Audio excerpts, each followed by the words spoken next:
Ken died on our 7th wedding anniversary.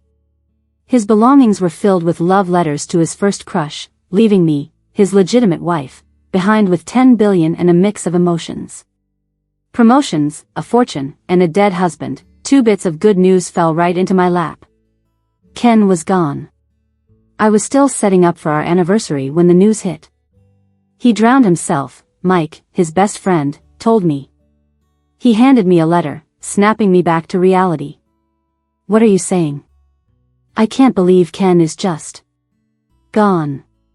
We had plans to celebrate our anniversary. We were so in love. How could this happen? I crouched down, bawling, showing all the emotion of a heartbroken widow. Ken's body had already been recovered and was at a funeral home. He wrote a will before he died, leaving us to handle everything. Mike's voice trailed off. I stopped crying, shakily opening Ken's belongings, only to find they were filled with love tokens to Stella. Stella wasn't just anyone, she was my half-sister. The moment I first saw Stella, I knew she was beautiful and gentle, and I couldn't help but fall for her. The pen is the only gift Stella gave me. I've cherished it ever since. Ken wrote those words, confessing his unending love for Stella and his longing to protect her as family if he couldn't as a lover. The date on that diary entry is from when he decided to propose to me. I, with a bright smile, thought I'd landed the best guy around. I continued flipping through the pages, each tear carrying a lifetime's worth of grievances. Then, I found Ken's farewell letter, brutal and straightforward. First, he said his heart and soul belonged to Stella, admitting he'd wasted so many years with me and was finally going to see his first love. Second, he didn't want me involved with anything after his death, not even at the funeral, worried I'd disturb his reunion with her. Lastly, he coldly left me a whole 10 billion. Here's the money, but you'll never have my love, he wrote, with such force that it practically tore through the paper. I cried even more. Let's burn all these for Ken, I managed to say while holding the farewell letter, shaking as I walked away. I had to get out before bursting out laughing. Got promoted, got rich, lost my husband, had 2 major wins on my 27th birthday. System, Ken's finally dead. 10 billion. We did it. System, yeah, soon you'll start a new life. I rolled around in my soft bed. Good thing I got that onion from the system store, or I wouldn't have been able to cry on cue. In public, I played the role to perfection. I discovered the storyline 8 years ago. It was from a novel where Ken was the main character. In his first life, Ken pursued Stella but couldn't get her. He was a nobody back then. Stella married a rich guy, and Ken worked hard, becoming a business magnate. He married me to be closer to Stella. When Stella died unexpectedly, he took his own life too. And I, realizing the loveless marriage, chose depression and suicide, leading Ken to be reborn. Knowing the plot, I had so many questions. Why feel depressed with 10 billion? I didn't want reincarnation, just that money. Being reborn doesn't make you smarter. How am I gonna hustle up 10 billion from scratch? I cried for 3 days straight on my 200 square meter bed. Maybe my resentment was so strong that I summoned the system. It can keep me fixed in this timeline. From then on, I followed the storyline. I played the role Ken needed me to. Worked hard as his backup for 8 years. 8 years. Do you even know what I went through? I excitedly counted Ken's inheritance over and over, thrilled beyond belief at the unexpected windfall. I never thought I'd see Ken again. There he was, spirit form, just as charming as I first fell for him. He murmured, disbelief in his voice, how? Wasn't Sandy supposed to be heartbroken and join me in death? Then I could be reborn and stay with Stella forever. His voice was full of lost dreams and a bit of anger. I am his legal wife and all he talks about is Stella, calling her name lovingly, even in spirit. I pretended not to see his frustration, busy showcasing my grief to journalists in public. Secretly, all I could think was that Ken was indeed quite the moneymaker. True male lead material. What? This building's mine too. What a shame he died early. If not. My thoughts were my own, only the system knew my real self. Everywhere I went, I noticed Ken lingering around. From initial confusion to complete composure. And once waved him off with a middle finger, realizing he was bound to my side. Poor thing now becoming my new plaything. Ma'am, are you sure you want to get rid of all Mr. Ken's things? Wendy asked cautiously. I feigned sorrow, shaking my head. Ken's gone, and these things only remind me, making me cry again. I don't want to make anyone else sad. With one last longing look, I let Wendy take everything. As she gleefully walked away, I overheard her say, "This watch goes to my boyfriend, and these go on the second-hand market, and this, to my friends. Hardly any of Ken's things were kept by me. I've had a bit of a crush over the past 8 years. After all, Ken only knew how to spoil me with money. He'd give me hundreds of thousands without a blink. I even gifted him an expensive outfit with the first money I earned. Treating it like a treasure, I presented it to Ken. But he barely glanced at it and tossed it in the trash. I don't want your stuff," he said. "Stella's all I care about."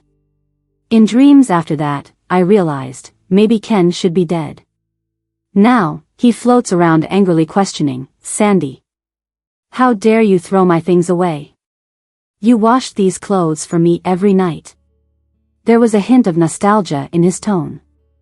After a few days, he seemed to realize I had no intention of joining him in the afterlife and began accepting his death as reality. "And the belt? How could you have Wendy throw it out? It was your gift to me on our 5th wedding anniversary." Ken ranted furiously at Wendy. "Don't you dare sell these things. Do you hear me, Wendy? Wendy."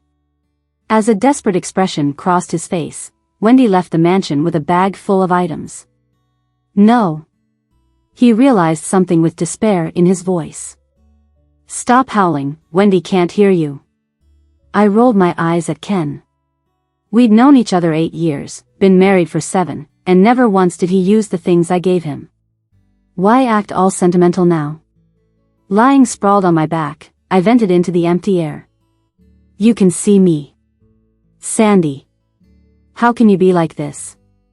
The gentle, loving Sandy who always forgave Ken was dead. Now, I'm a new Sandy, one who doesn't love him. Was it all an act before? Ken was furious, wanting to hit me, but found he was now just a soul. All he could do was rage. "Actually, let me tell you the truth." I spoke calmly, "Nothing scares me anymore. A soul can't die of anger, right?" After Ken repeatedly said his heart belonged to my sister Stella, I was just there to fill the wife role, so I stopped caring secretly. I even wished he'd die soon. I gracefully declared I didn't want kids, understanding the bond between him and Stella, not wanting to tie him down with a child. Besides, if I became a young, pretty widow, having a kid would be inconvenient. Plus, Ken was so selfish, he'd abandon his wife and company employees for his first love. If those genes passed to a child, it'd be pitiful. Upon hearing my true feelings, his spirit looked dejected and lost in thought. "Then why'd you bring me food every time I was working?" His voice shook slightly. "Oh, that's because I ordered mid-price takeout, plated it nicely. Credit goes to the restaurants and delivery folks. I even tipped them using your money. You never loved me even a bit? How could you not love me?" To maintain the image of a devoted wife, I put in a lot of effort. Bringing Ken meals was a must in my dreams. I was a love-struck fool, doing everything related to Ken personally.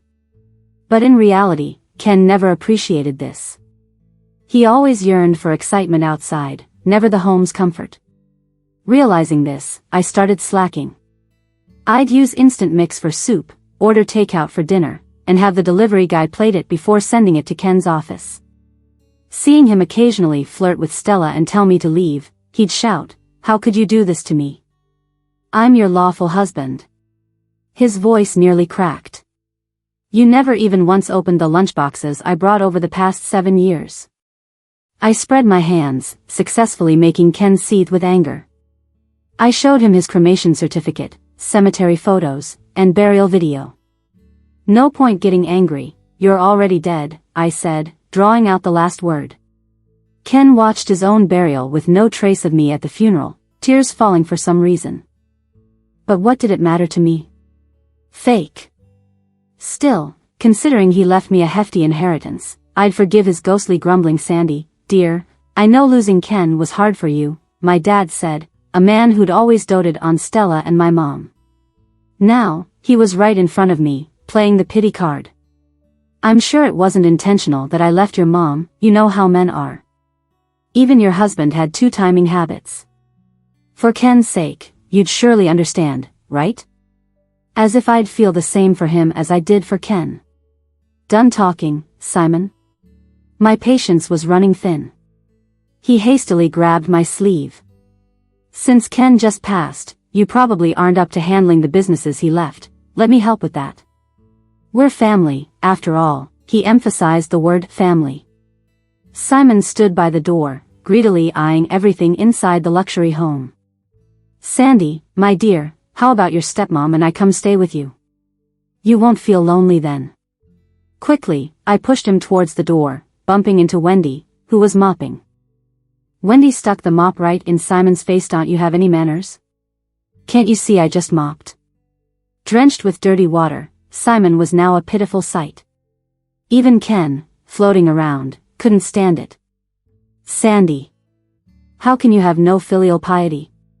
He is your dad after all, and Stella's too. He's Stella's dad too. I can't stand this disgusting mess anymore. I waved Ken's cremation certificate. That cheating Ken is dead. For my mom's peace in the afterlife, maybe you should just drop dead too. With Ken gone, I do what I want without worrying about consequences. I pointed fingers at Simon from my moral high ground. You think you can manage the estate? Look at the mess you made of the company after Mom passed. Projects losing money one day, branch offices closing the next. And I hold his news in his face like a sword. You can't even handle the little things, and you want to save the company?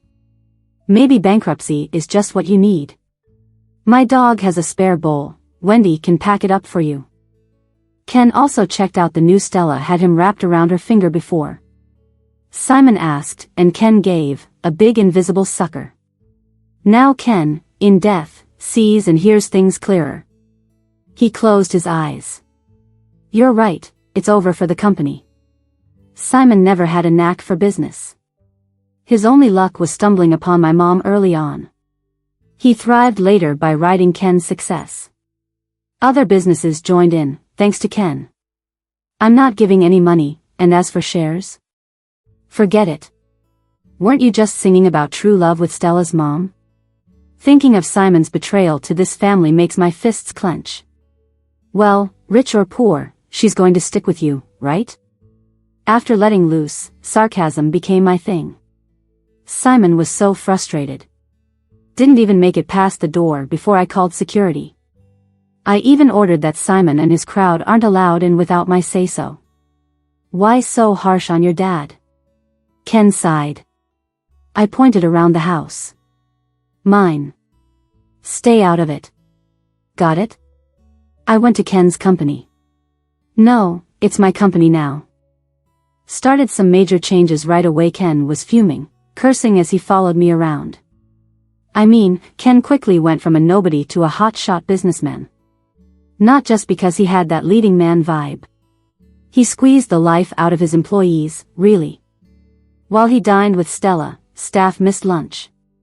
He spent millions on fireworks for Stella but never saw fit to bump up salaries. Sandy. How could you? It's my company. Mine. How could you wreck it?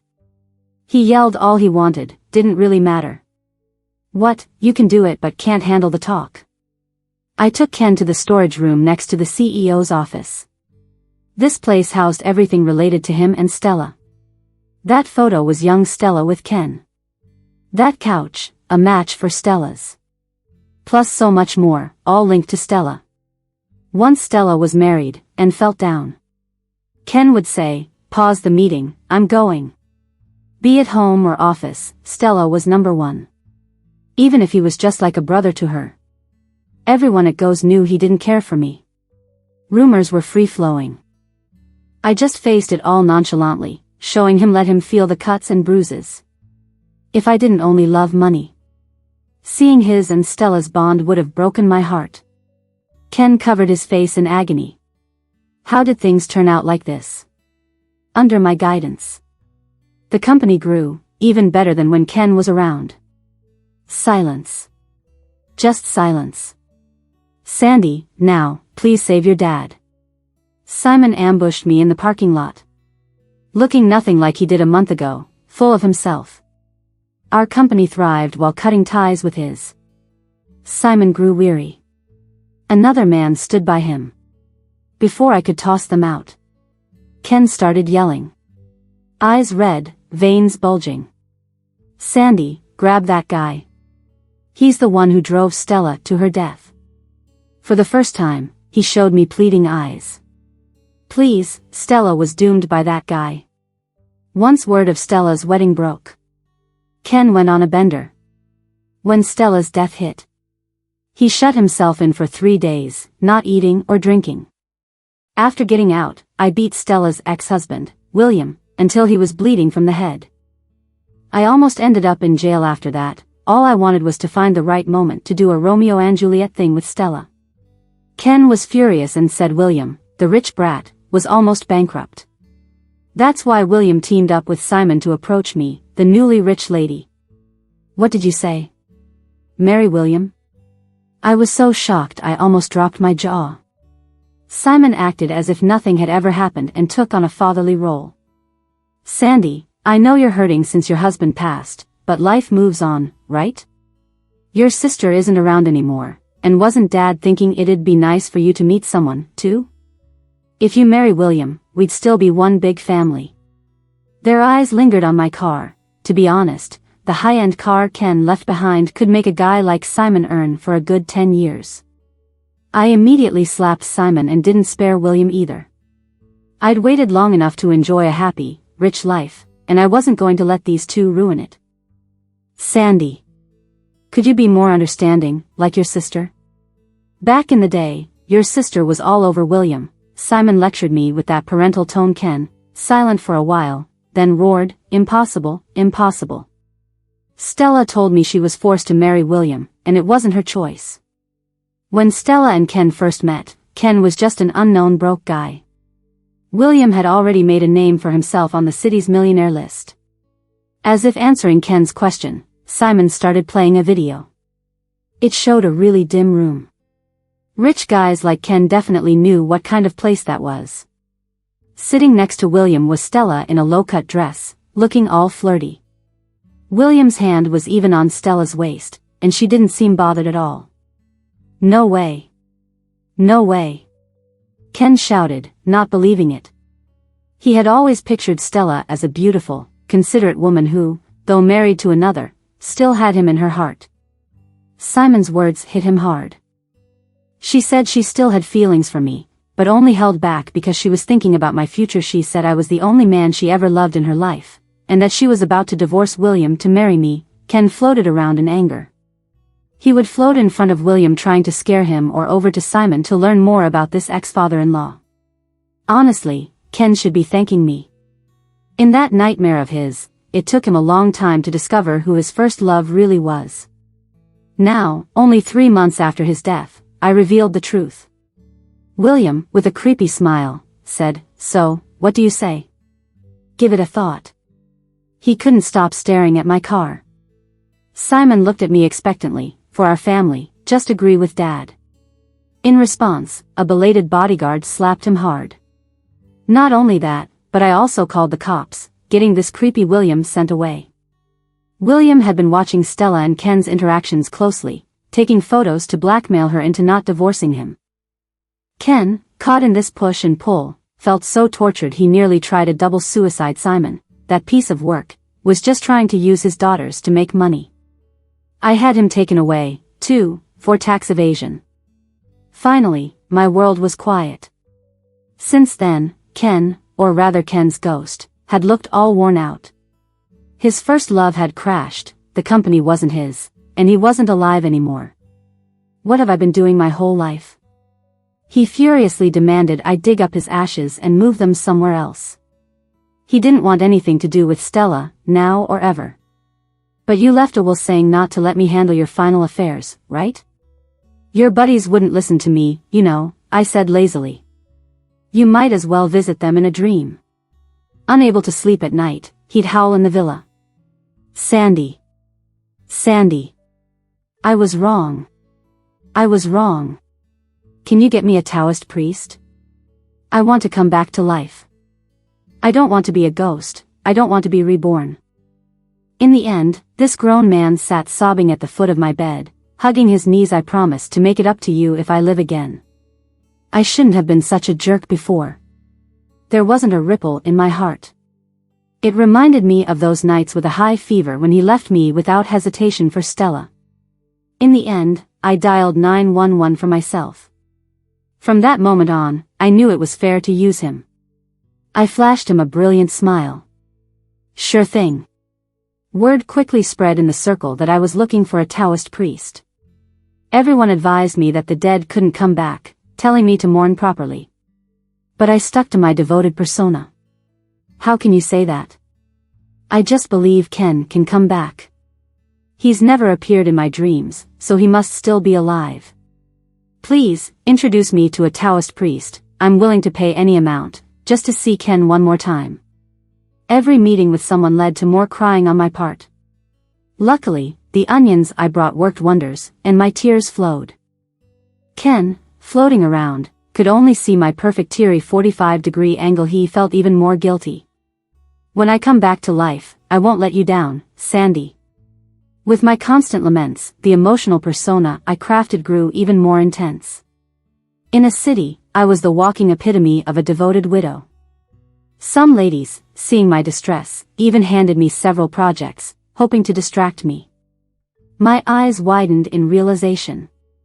No wonder those city CEOs leaned into the emotional widower persona, especially after their wives passed away. There's a profit to be made. Early birds get the worm. Perseverance paid off. A Taoist offered himself up. Ken felt hope for the first time. Really? Am I finally done being a ghost? I didn't find any trace of your husband inside, ma'am. Please accept my condolences. I covered my face to keep from bursting into laughter. I'm right here. How can he not see me? I'm a fully grown ghost. How can he not see me? Find another one. The next Taoist will definitely work. Ken frantically protested in front of the Taoist. I pretended to comfort him. It's okay, we'll find someone else, keep looking. But each visit left Ken disappointed. There were even some outright scammers. You shameless people, I wasn't even at the place you mentioned. They're all just trying to scam money, get lost. He yelled wildly, while I just watched him. Time after time, his hope rose and then fell into despair. How delightful. As seasons changed, Ken became utterly beaten down. He could only follow me passively. For the first time, he realized. His wife, whom he had always taken for granted, had such capability. She could manage the company smoothly without him. Arrange her life effortlessly without him. It was Stella who charmed us with lies, or else it would be us warmly dining at the table together. You cooking for me, me taking photos. That must have been beautiful. Your food must be delicious. Ken started dreaming again. But I ruthlessly shattered it all. Did someone force you to like Stella? Did someone make you leave and comfort her repeatedly? Now you're blaming everything on a dead person. How pathetic. You're about to make the dead rise from anger. Idiot. Ken, being such a scumbag, will never see his own faults. You want me to cook so you can take photos, aren't you something? Is the entire family too poor to hire a housekeeper or what, filthy thing? I waved my hand, refusing to look at Ken any longer. In my dream, I truly did as he wished. I meticulously managed everything at home for him. He was picky, so I learned his dietary preferences from friends and family. Whatever he liked or disliked, I noted it all down. I coordinated his outfits perfectly. Whenever he needed something, I had it ready hours in advance. Sadly, his eyes only ever followed Stella. Worse still, he approached me for Stella. He married me just to become part of Stella's family, but I fell for him, giving him my all. Thankfully, I had this premonition. So Ken, you might as well just die. Leave me the inheritance. Fortunately, heaven heard my wish. I'm now a wealthy woman worth 20 billion. When the news of Simon's release came, I was assessing a new project. Hearing it, I quickly called security, bodyguards, and the loud neighbor to watch the scene. May. Is this how you treat me? When Simon unlocked the door. His new fling, May, was stripping the place of anything valuable. He rushed up quickly, slapping May. How could you do this to me? Every day I worked hard for this family. How could you betray me? He hit her again and again. An unaware passerby tried to intervene but was pulled back for some neighborly gossip. You know, this guy's no good. His wife hadn't been gone long before hooking up with this woman. This mistress has lived in that house for years. The original kid had it rough, and this mistress had her own kids too. I heard they're about the same age as the first wife's kid. And here's the juiciest part, let me tell you. The neighbor's gossip drowned out the two of them. May, watched by so many eyes. Furious, she fought back. Well-maintained nails swiping at Simon's face. You won't even take a good look at yourself, with that beer belly, who'd be interested? If you weren't rich and didn't have Ken, the rich son-in-law, who'd be with you? In her fervor, May even spat at Simon. Now you've had a stint in jail too. We're not even legally married. Take these as compensation. She deftly retrieved some hidden jewels from under the floor. Kicked him, and left. Daughter. You're all I have now. Only you can help Dad. Simon clutched his stomach, approaching me. The generous neighbor quickly pulled me into protection. Your dad's an old fox, don't fall for his tricks. He's trying to con you into supporting him, might even sell you off for a dowry. Yeah, don't go over to my surprise, I was met with a wave of kindness. As for Simon, after this shocking episode, he showed signs of madness. Constantly mumbling about how he once had a considerate wife and a cute daughter. But he lost them all. I had him sent to a mental hospital. Perhaps this would be our last encounter in this lifetime. As for May, I wouldn't let her off easy either. All those years of money she took from Simon. I got it all back. I glanced at Ken floating in the air. Now he was at his weakest as a ghost. So, I'm just as crappy as your dad, huh? He wept bitterly, but I didn't want to hear his nonsense. I summoned the long-watching system. Completely erased his soul from this world. Goodbye, Ken. Ever since I knew of Ken's soul's existence, every day I was on edge. Afraid that one day, this ghost would mysteriously come back to life. Losing the billions I acquired. Luckily, the system told me that crushing his spirit repeatedly could completely destroy him. So I took Ken on a tour. Thankfully, now everything is back on track. Everything I despise in this world is gone.